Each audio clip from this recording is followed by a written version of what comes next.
Please watch for the tripod. Please watch.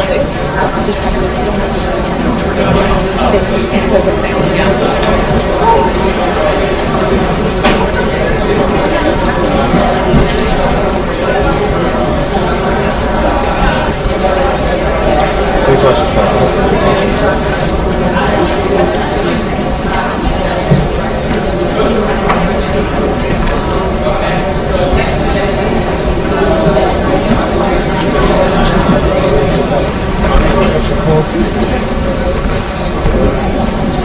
Welcome to the opening press conference of the 21st International AIDS Conference, also known as AIDS 2016, here in Durban.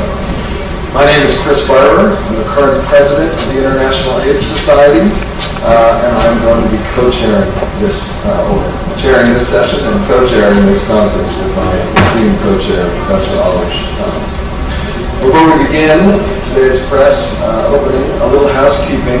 I'm going to chair. Each of my esteemed colleagues will speak on what they will say at tonight's opening session. After everyone has spoken, we'll have some time to take questions from the floor. Please note that this press conference is being live streamed on the International AIDS Conference's YouTube channel and will also be archived for future viewing. I'd like to take a few moments to make just a few observations before handing things over to my colleagues. So as everybody knows, I think 16 years ago, Durban hosted the 13th International AIDS Conference, which sparked extraordinary progress in the global HIV response, particularly in HIV treatment access, which my colleague Shisana is going to speak to in a moment.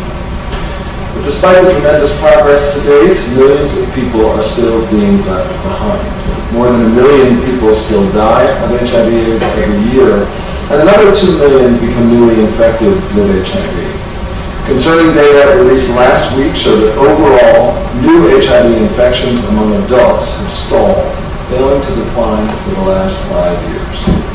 Newer prevention tools like PrEP are out of reach for the great majority of people who could benefit from them. And the human rights of those workers and prisoners are persistently violated throughout the world. And these key populations now represent more than a third of new infections worldwide. That's why the theme of AIDS 2016, Access, Equity, Rights, Now, throughout this week, we'll be putting these words into action and working together to determine the actions we can take to reach the people most in need, those who still lack access to comprehensive treatment, prevention, care, and support. This conference comes at another crucial time in the HIV epidemic. To truly succeed in all places for all people, we must ensure that every action we take is grounded in science, respects human rights, and is fully funded for success. If we don't make the right strategic choices, we miss reversing hard-won gains. Delay is tantamount to defeat. I'll now hand over to my distinguished conference co-chair, the extraordinary Shisana.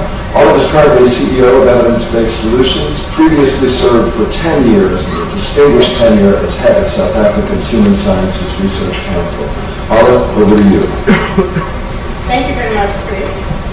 I welcome all of you and thank our distinguished speakers for joining us today. The 16 years since the International AIDS Conference was last held in Durban have been extraordinary years to South Africans who are deeply invested in the response to the HIV epidemic. Back in 2000, South Africa had one of the highest HIV prevalence in the world. Both here and in many other countries, antiretroviral therapy was out of reach for most, but was out of reach for few, and most people were not able to access antiretroviral therapy. The landmark AIDS 2000 conference in Beyrer, it served as a catalyst for historic change. It launched a global movement to bring life-saving HIV treatment throughout Africa and the developing world. Today, some 17 million people are on ARV, including more than 12 million in sub-Saharan Africa, and as a consequence, we're seeing AIDS-related deaths falling. But despite the great strides that we've made, it's still far too soon to declare victory. The majority of people living with HIV worldwide are not on treatment. This includes 46% of HIV-positive people in Southern and Eastern Africa, and more than 70% of those in the Western and Central Africa. My colleague here, Chris, has already referred to the stalling of progress against HIV infection. Women and girls make up nearly 60% of all adults living with HIV in sub-Saharan Africa. And so, while we celebrate the substantial progress that we've made, we must acknowledge the fact that progress is precarious. New action is urgently needed on 3 levels. First, we must bring about structural change to reform the laws, the policies, the programs and systems that fundamentally shape an individual's chance in life. Poverty, inequality, and the lack of economic development represent formidable structural factors on the African continent. However, many African economies have entered a positive growth cycle, and this may very well represent a true window of opportunity which we should not miss. Second, we must reinvigorate our strategies for behavioral change, not only to empower those who are at risk, but most importantly, to deflate the cultural pressures that increase their risk. Finally, we must make wiser and more effective use of the prevention tools that we have and press ahead in our scientific quest to find methods that will yield greater results.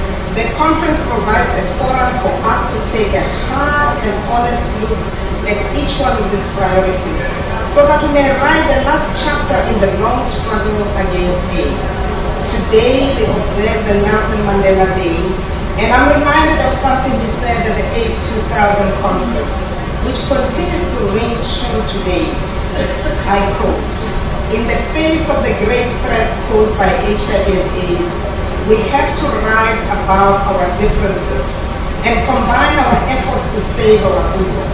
History will judge us harshly if we fail to do so now and right now." If we heed President Mandela's words, then this Durban conference will once again be a defining moment in the world's response to HIV. I thank you. Thank you so much, Olive. We're honored to be joined today by the Secretary General of the United Nations, Ban Ki-moon. Mr. Ban needs no introduction, so I will simply take this opportunity to express my personal thanks for his extraordinary leadership for sexual and gender minorities, and particularly for his vocal advocacy for putting human rights at the center of the HIV response. Secretary Ban. Thank you, Professor Beyrer, for your strong commitment to work with the United Nations for many people suffering from HIV/AIDS. And I'm also honored to be here with His Excellency Cyril, Ramaphosa, Deputy President of South Africa. And I really thank you for your leadership and commitment. Of course, I'm sitting together with many high-powered and influential dignitaries, including Executive Director of UNAIDS, Michel, and UN Messenger of Peace, a very famous person, South African, Charlize, Theron. It's a great pleasure to see you. And also Mr. Mavasa, Ms. Shisana. Thank you all your commitment again. Ladies and gentlemen, distinguished guests, particularly appreciate many media who are here and covering as well as sending all these messages across the world. And I count on your continuing engagement and role. Ladies and gentlemen, 16 years ago, Nelson Mandela addressed the the International AIDS Conference here in Durban. He called it, I quote, a gathering of human beings concerned about turning around one of the greatest threats humankind has faced, unquote. Madiba brought his towering courage to this cause. He supported all people affected HIV. He called for access to treatment, equity, and human rights. That was a turning point that led to remarkable global progress. For every one person who received the life-saving treatment back then, there are now 17 who have it today.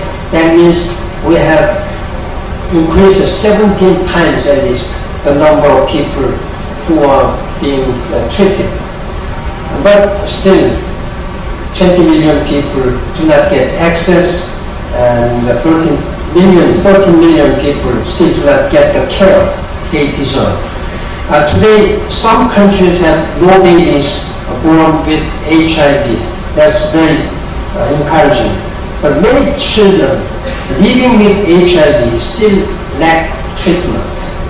I called for Durban 2016 to mark the commitment to a new era when we finish what we started, the era of a fast-track response. To end this epidemic, we must close the gaps that keep people from accessing services and living with dignity. We have to expand resources, science, and services. And we have to protect and promote the rights of people living with HIV, gay men, and other men who have sex with men, transgender people, sex workers, and people who inject drugs, and prisoners. When we do this, we can end stigma and discrimination, prevent the spread of HIV, and save lives. Ladies and gentlemen, members of the press, this will be my last International AIDS Conference as the Secretary General of the United Nations. I had the honor to succeed Kofi Annan, as you know very well, who was genuinely dedicated to this cause. He remains a great fighter against AIDS to this day.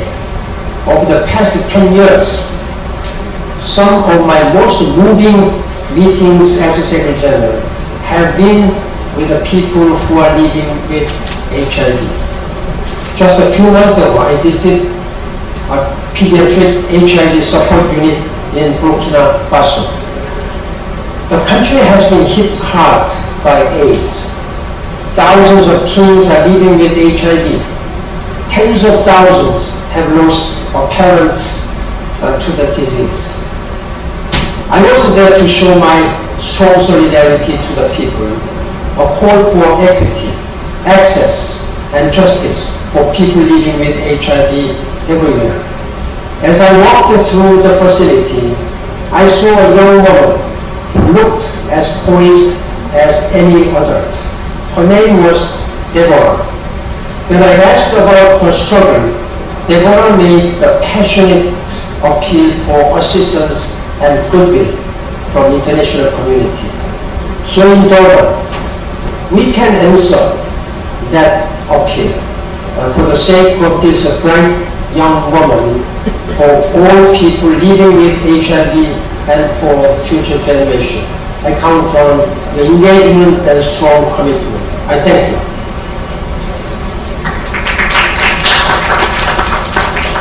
Thank you, Secretary General.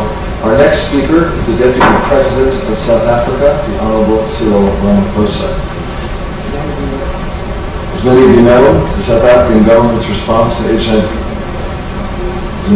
by leaps and bounds under this administration, and Mr. Ramaphosa has played a prominent and important role in those efforts, most recently launching a national HIV prevention campaign for girls and young women. I'm grateful that you could join us today. Thank you very much, Program Director. And ladies and gentlemen, it's a real pleasure and a privilege to be amongst you all. On behalf of the South African government, I would really like to thank the International AIDS Society and its partners for bringing this International AIDS Conference 2016 to Durban here in South Africa, in the province of KwaZulu-Natal. This, as most of us will know, is the second time that South Africa is hosting this global conference, a gathering of some 18,000 people, which really brings together a number of key players in this struggle against this epidemic: professionals, health workers, scientists, activists, policymakers, and indeed also people living with HIV. And all of us are involved in the common cause of ridding this world of this epidemic.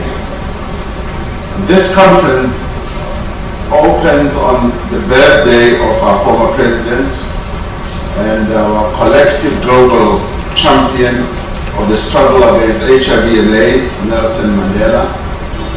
His leadership and quest for human rights and equity for all people is well known and is recognized beyond the borders of South Africa. And in many ways, as we celebrate his birthday today, which the UN has recognized as the Nelson Mandela Day, we are acutely aware of the profound responsibility that we have. Nelson Mandela's memory and the holding of this conference gives us all an opportunity to understand the gravity of the epidemic, while enabling us to look at a number of innovative solutions to ensure that we achieve an AIDS-free society in our lifetime. The theme of this conference is quite apt: access, equity, rights now. This resonates strongly with the provisions of our own South African Constitution that makes access to health services a basic human right. This conference will challenge us, particularly as governments, to continue our work with our partners to build quality health systems and to provide accessible services and support to our people. As individuals, we have the opportunity and equally the responsibility to make the right choices for our health and wellness. Since South Africa last hosted this conference, the world has turned the tide of HIV and AIDS. In our own country, it has turned quite dramatically. Great progress has been made across the globe and indeed in South Africa as well. Of the 17 million people currently on treatment worldwide, nearly 10.3 million are in this region. The latest information from UNAIDS is that the number of people on treatment in Eastern and Southern Africa has more than doubled since 2010.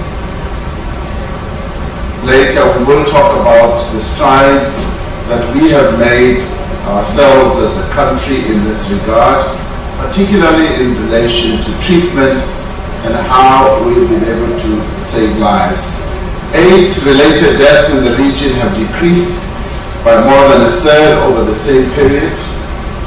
An important aspect of all this being mother-to-child transmission of HIV has dramatically been reduced.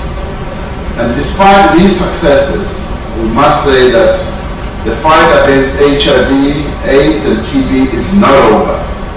Too many people living with HIV still do not know their status. Too many do not have access to treatment.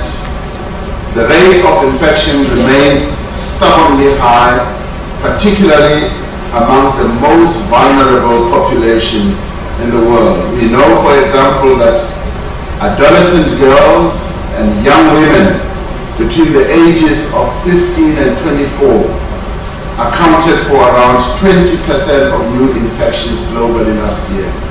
This means that as we work harder to provide testing and counseling services to the general population, we need to ensure that adolescent girls as well as young women, young adults more broadly, men and women, receive information and advice and are able to access services such as condoms and, where necessary, pre-exposure prophylaxis. We need also to design and implement programs that address the needs of key populations that are at risk, the risk of infection, including sex workers and people who inject drugs and men who have sex with men. We are optimistic that the deliberations here in Durban will yield commitments from the international community to invest in research as well as in development that could lead to new opportunities and options for a vaccine and a functional cure. We must work harder to achieve this. I cannot end my brief remarks without thanking the Secretary General for taking time out of his very busy schedule and coming out to South Africa, to Durban, to join us today. This illustrates his continuing support for the global fight against HIV. And I must say that under his leadership, the UN high-level meetings have galvanized all member states to do much more to end AIDS. I wish on behalf of all South Africans to thank you, Secretary General, for your contribution to a healthy and peaceful world. In conclusion, I wish all the delegates who are already here that in their deliberations they will be able to come up with suggestions, proposals to find solutions. And I do hope that your attendance here and your coming here has been smooth. I'm been glad to hear that people have been able to register quite easily, and the passage through all the stations where they needed to has been good. So we thank our security services, our host committee for the wonderful work that they have done. And then again, I thank UNAIDS for making all of this possible. Thank you very much. Thank you, Mr. Ramaphosa. I'd like now to call upon Michel, Executive Director of UNAIDS, which has released important new data over the past week, highlighting gaps in HIV prevention and the decline in donor government funding for HIV. Michel has been an extraordinary global ambassador for the HIV movement. We're all deeply in this debt, and I'm pleased he's here with us today. Michel. Thank you, my dear friend. Your Excellency, let me start by just saying that I was privileged to have a boss like Secretary General Ban Ki-moon. He is truly a man of social justice, of fight for equity. Without him, we would have not have two wars, central wars in our sustainable development agenda. The first word is dignity, restoring dignity of people. The second word is left no one behind. And I think that's what brings us today together. Because I remember 16 years back, we were all struggling, not knowing what to do. The hospital were full of people dying. And Kosi Johnson called on us to make sure that treatment could be made available to people, and to not just have two parts of population, one in the north with medicine and one in the south without anything except just time to wait to die. And today I'm happy that were back in Durban, and we have been able to respond partially to his call. We have been able, in fact, to move from less than 1 million people on treatment today to 17 million people on treatment today. We have been able to reduce only in South Africa by more than 84% the numbers of babies born with HIV in less than 5 years, which is just amazing. We have been able to put 3.4 million people on treatment in your country, which is the biggest program of treatment in the world.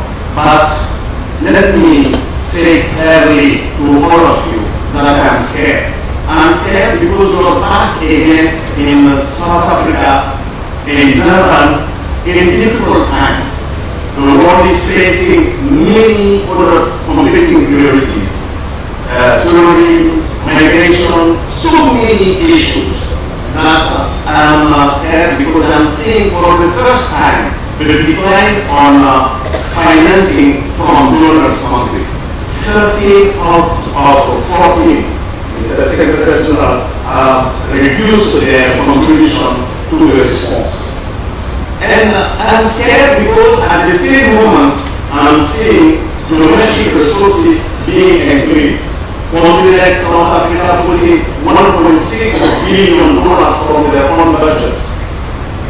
And if we continue with this plan, the only things I want to say is we will not be able to end AIDS by 2030. The risk is that we will have a rebound in this epidemic. And I cannot be dishonest with you. I need to say we will have a resistance. We will be losing our investment. We will have to pay more later. We saw that with malaria. We reached a level where we were able to think that we control malaria. Today, we have to put a lot of money again because we stopped. And I want to say also that I'm scared because I'm seeing the need to strengthen our health system. If we don't have a strong health system, with a subsystem, with millions of community health workers, we will not be able to reach those people where they are. We will not be able to give treatment to those millions of people who are waiting. And I am calling here for 1 million community health workers to be trained before 2020. And in South Africa, maybe 200,000 of them should be trained to make sure that we have an alternative service delivery system.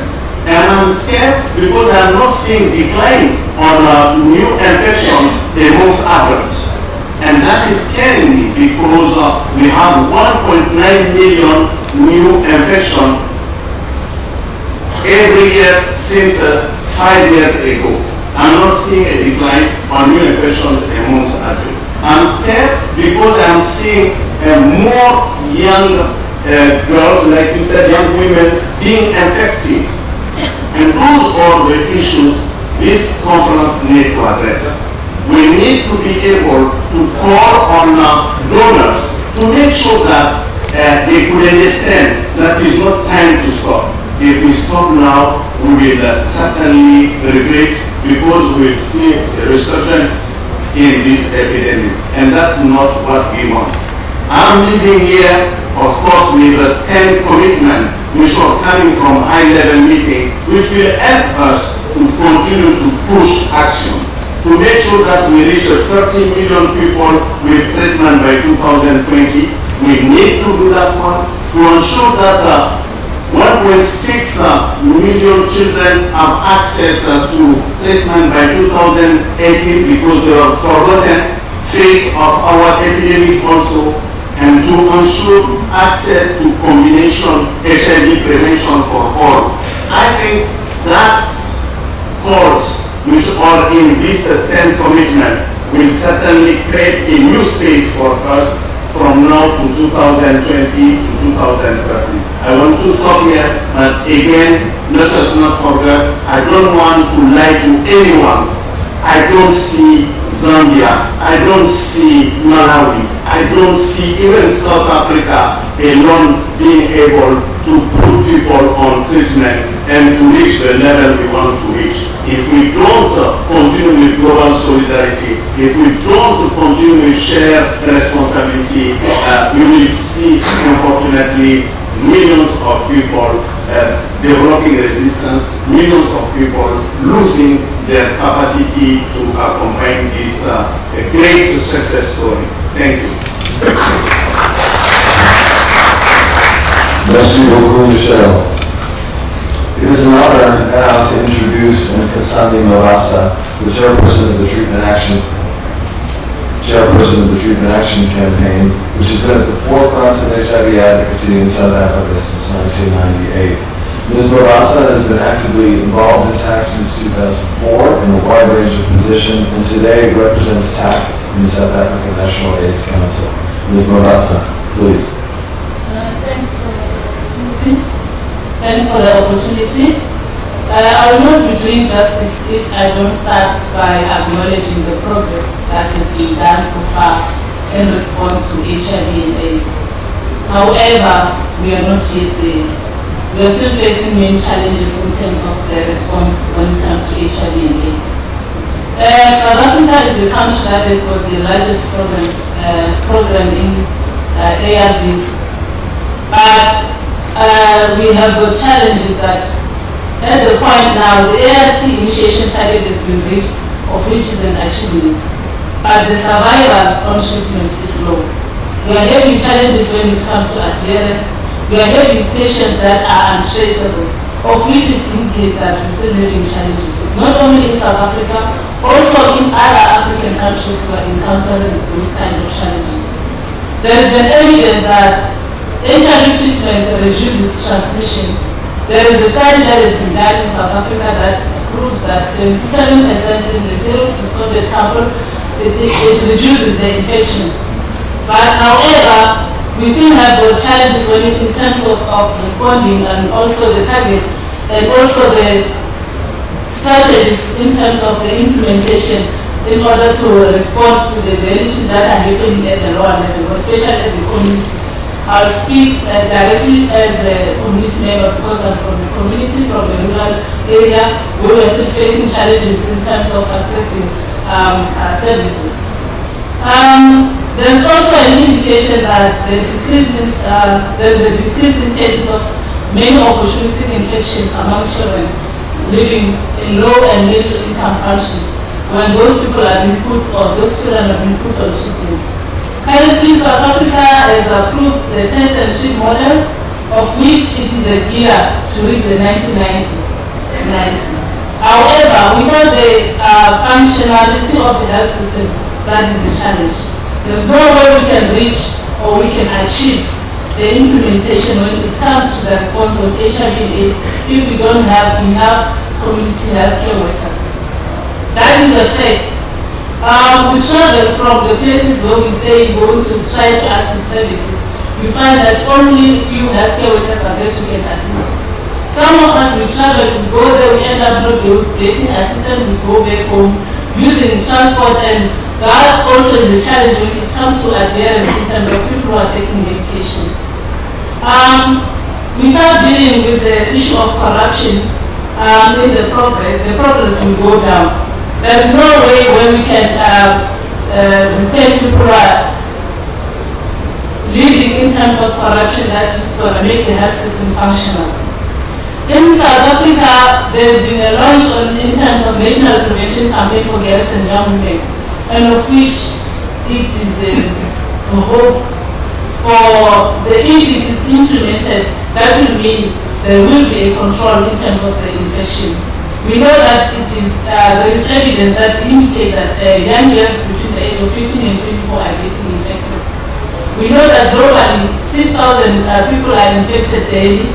We know that currently yearly 2 million people are getting infected. That means we are not yet there. We are still having challenges when it comes to prevention. It's not only in South Africa, also in many other countries, African countries, those things are happening. We know that there is a study that has proven that PrEP drugs are one of the newest innovations in HIV prevention. they are proven to be effective and affordable.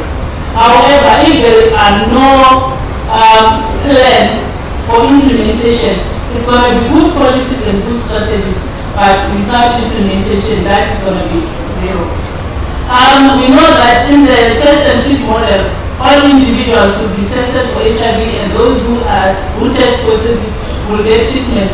And those who are in treatment, when their viral load is undetectable, so therefore it means that we stop the transmission. However, currently when we look at globally, about 20 million people that are not accessing treatment, that are lacking access now, of which it means if those people are not receiving that treatment now, it means that the infection is still continuing. So it means that now there is a need for action. There is a need for those people to access treatment, because we know there are many studies that have been conducted that has proven that people when are taking treatment and they adhere to the treatment, that can also work as a prevention. Because it means that a person who's HIV positive is taking treatment, that person, we are preventing that person not to reach the stage of AIDS. We are also preventing that person not to get opportunistic infections. We are also protecting the next person who, in most cases, I would refer to the zero-respondent couple, where the other person who's negative will be protected from not getting infected. And when it comes to PrEP, we know that according to the efficacy, it shows that people who are HIV negative or those who will be highly exposed to HIV, then are going to be prevented in the method of PrEP. And those who are in the model of test and treat, it means then when they're taking the treatment and their viral load is undetectable, there is less likely to transmit the virus to the next person. So these two models, if they are implemented in the African countries, they can really make a change when in terms of high rates that we are currently experiencing in terms of HIV infection. In our view, the test and treat model and the PrEP should be implemented. I just want to make a few calls, especially to the leaders that are seated in front here, that there is a need to support the United Nations General Secretary on the high-level panel on access to medicine. To facilitate, and also after the facilitation, the report should also be made public. So in terms of supporting, therefore to mean the countries need to engage when those reports come out, and therefore at the end we support the outcomes to be implemented, because that will mean access to treatment for all the people who need them. And that therefore we can talk about the universal access, because all the people who need it will get access. Currently we know that the prices that in terms of medication are high, and countries are failing to can afford. So therefore it means by supporting the United Nations General Secretary on this innovation, that will give a hope to the most of the people that really need currently now, that needs ARVs now. In terms of the intellectual property laws, there is a call to ensure that the barriers are removed. Because there's no way, if we're not supporting that innovative, that we can face the reality, and also the implementation is not going to happen in countries. And also I want to make a call on the countries that are criminalizing the key population, and especially the LGBTI. Because if those people were leaving them behind, there's no way we can address the issue of HIV/AIDS. Then we just have to forget, and that will mean that we are violating the human rights. And also those countries that are attacking civil society organizations because they speak out, I really want to mention or to appeal for all the honorable that are here at the end, that you really talk sense to these African member states, that there's no way you can work in silos. You really need civil society to be your hand in glove. We need to work together. There are places where you can't reach, where as civil society we are reaching. We are not the enemy here. We are here to work together. And there's no way we can achieve in responding to the HIV and AIDS if you just want to work alone. And lastly, I want to call on the government to invest, real investment, invited to ensure that there is money to respond to the issue of HIV/AIDS. In South Africa, we have got many good policies, we have got good strategies, but without budget, then that is going to just be a zero. And I just want to appreciate the Deputy President. There are many things that you are leading in the country that you are really showing commitment. But however, if you don't have the leadership that is supporting you, there's no way you can do it. And I also just want to appreciate the Minister, Ramaphosa. There's a good work that you are doing, but then we need to work together here. As civil society, as also want to make a call to the donors, pulling out for making sure that there is fund. It means that you are taking the hope from us, from the poor people on the ground. As a person, I know where I'm coming. There are still a lot of challenges that are happening there. And we cannot understand if you have never left your office or left your comfort zone and go and find out what exactly is happening. I know what it means to see a person dying in front of you. You can't help. Without an ambulance coming to pick. Without the healthcare worker that is trying to assist other people, and because you have been, no one is coming to get assist you. So by this I'm saying, community healthcare workers is a key to making sure that we reach the 1990. I think.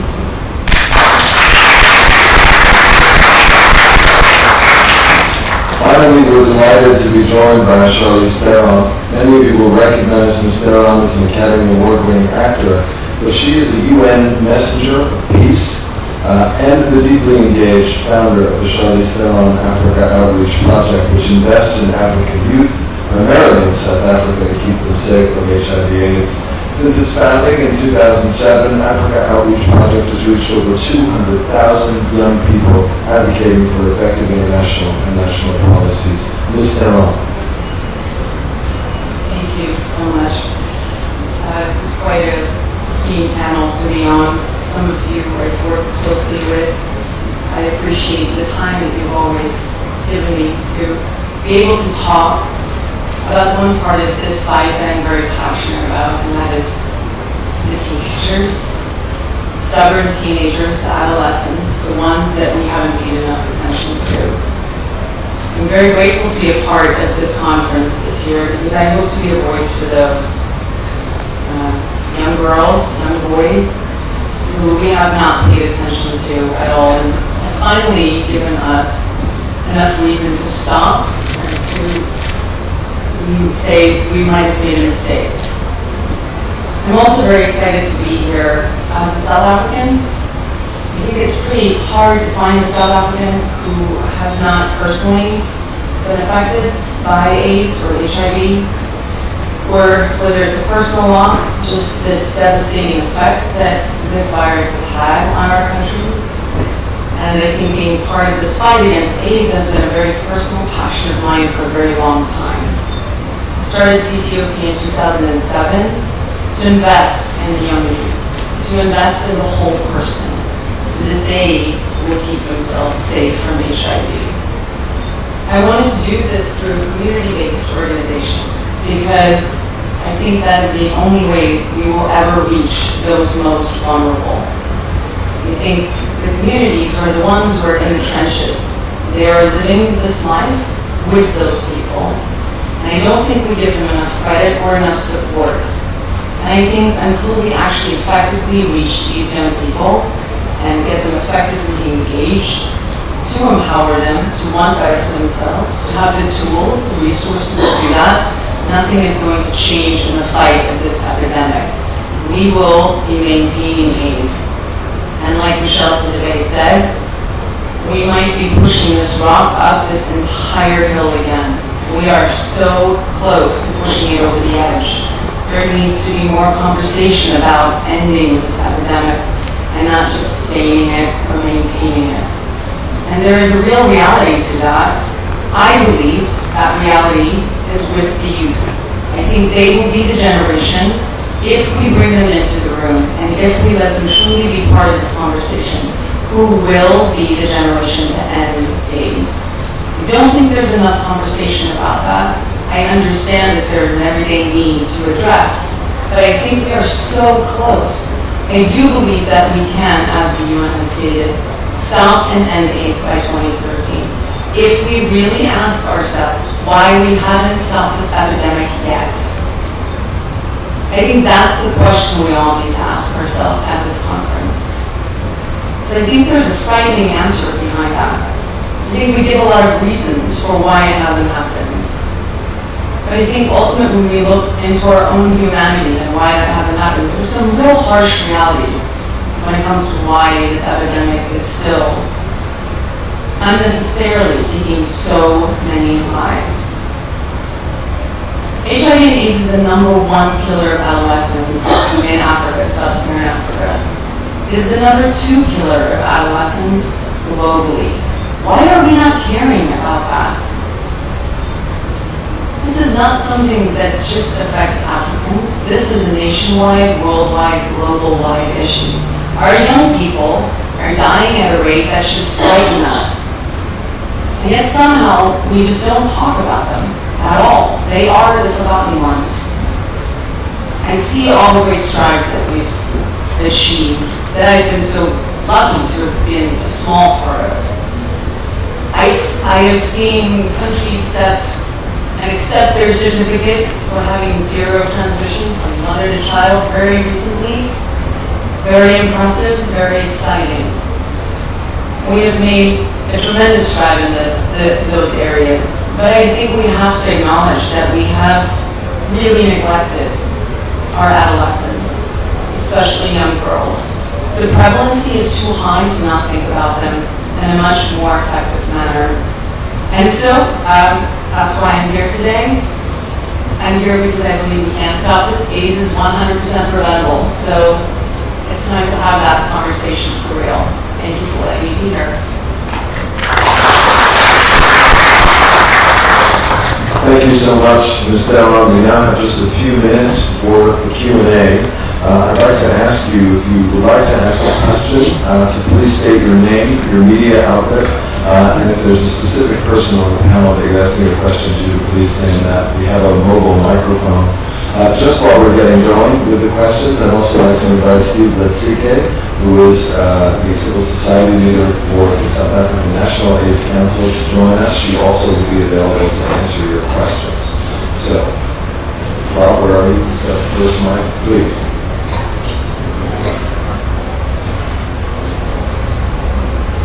Hello. Steve, if you would join me here. Hi, Jeff Beyrer, Positively Aware Magazine. Thank you, panelists, for a very enlightening conversation. My question is maybe for Ms. Mavasa and Ms. Theron. In light of some false hopes about a cure, and we're talking about cure at the conference, and also the recent partner study which showed that it's highly unlikely and it's effectively zero chance of transmission if you're on treatment. How do you communicate that within the community, those challenges around cure, research, and zero transmission?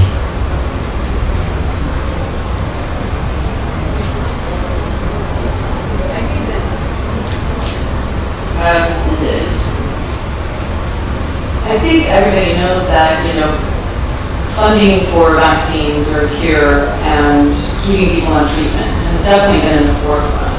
And, how we kind of discuss the truths and not having all these kind of taboos and misgivings of what it really means to be on the medications and what that really means and what is like she spoke so, she articulated so well that there is, I think, about a 70% chance of not transmitting if you are on the drugs. All of these things are something that is our responsibility to communicate on a very truthful level. I think to keep our hopes up on things like that is not necessarily where we should place all our entirety of our energy and all of our funding. I think that there's a great hope of people really working very well towards all of those things, but at the same time, we are neglecting the idea of speaking in a language that's not just about hopes and dreams of some cure coming around and fixing us. If we stay in that space of thinking, people will die. And so I think we have to learn to have a conversation about this is not just focused on one aspect of it. I feel like there's so many aspects of it that all bleed into each other. They're all interconnected with each other, and the conversation has to be broader than just, can we find a cure? Can we find the miracle? I think the realities of this virus is very, very real, and we have to be able to look at it that way, and not necessarily give people false hope. Thank you. There was another question over here. Maybe the microphone. Go ahead. This is for Cyril Ramaphosa.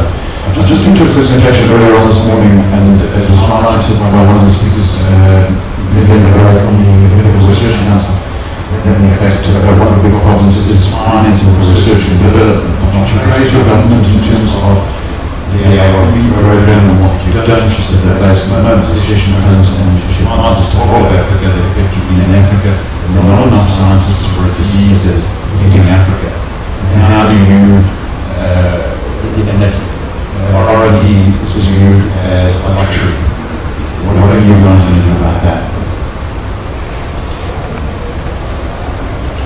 The issue of R&D has been prominently raised not only by the scientists but also within government circles.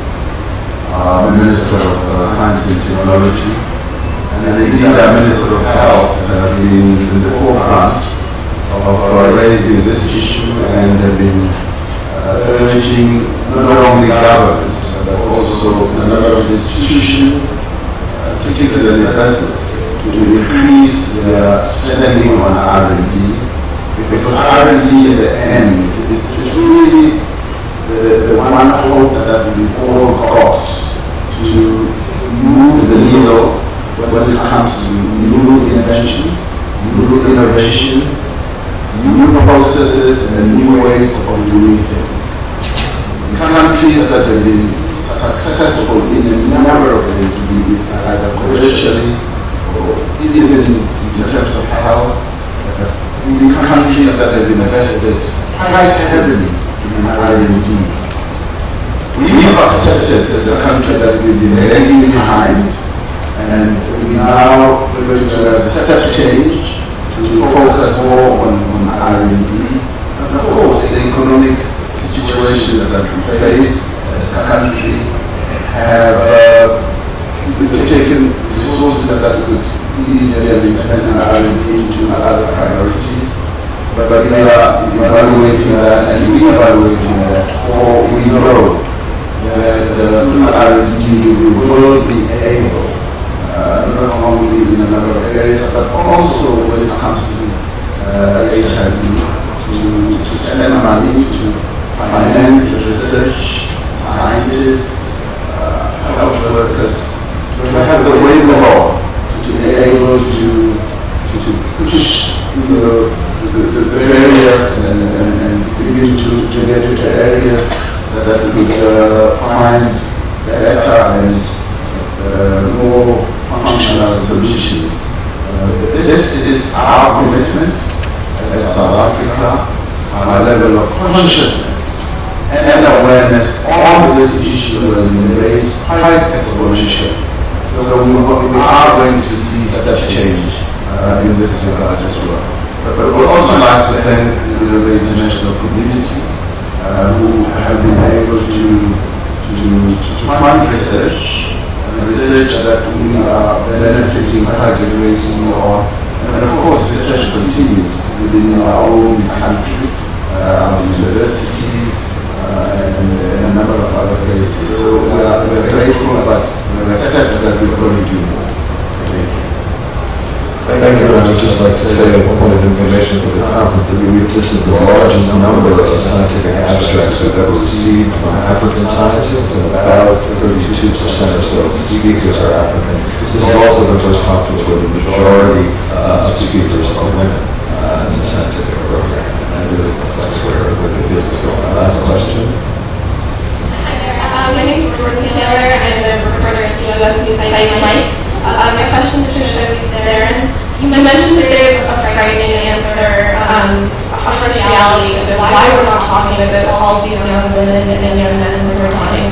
And I was wondering if you could explain what you think about that frightening answer is.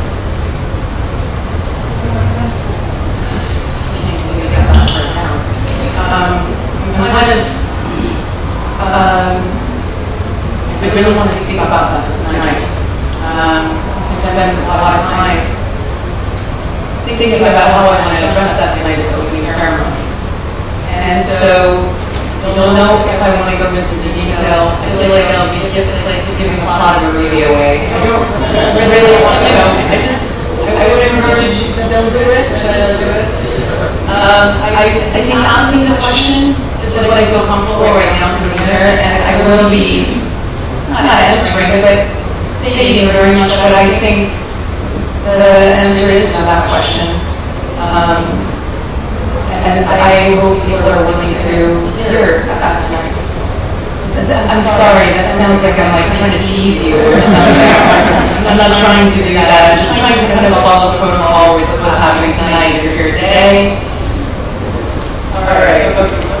So stay tuned is the answer there. I'm afraid that's all we have time for today. We've run over. I want to thank you, ask you to thank all of our terrific speakers. All of you for joining us at the AIDS conference. We look forward to seeing you at the opening ceremonies this evening and back here at the media center throughout the week.